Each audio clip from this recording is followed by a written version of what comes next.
মাছে নুন তেল হলুদ দিয়ে কিছুক্ষণ ম্যারিনেট করতে দিলাম। এখন সিদ্ধ মাছের কাঁটা ছাড়িয়ে নিলাম। আর এদিকে আলু সিদ্ধ করে রেখেছি। জলে কিছুটা কর্নফ্লাওয়ার, লবণ, গোলমরিচ দিয়ে একটা ব্যাটার বানিয়ে নিলাম।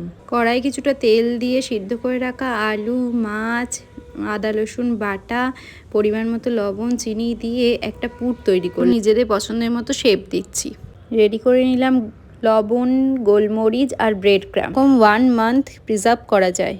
ফিশ চপ আর বলগুলোকে প্রথমে কর্নফ্লাওয়ার ব্যাটারে দিয়ে তারপর ব্রেড ক্রাম্ব মাখিয়ে এরকম 2 বার করে নিতে হবে, তাহলে কোটিংটা বেশ ভালো হবে, ভাজার সময়ও বেশ সুন্দর থাকছে। তারপর 5 ঘন্টা মতো রেস্টে রেখে দিলেই বাস এখন গরম গরম ভেজে ভেজে সার্ভ করুন। রেডি ফিশ চপ ইয়া ফিশ বল। আর এই ফ্রিজে রাখার ফলে একটুও দেখুন তেলের মধ্যে ব্রেড ক্রাম্বগুলো ছেড়ে যাচ্ছে না, ফলে তো বেশ টেস্টি ইয়াম্মি ইয়াম্মি হয়েছিল খেতে। আর লোকজন এলে ঝটপট যখন আসবে তখনই ভেজে সার্ভ করে দিন।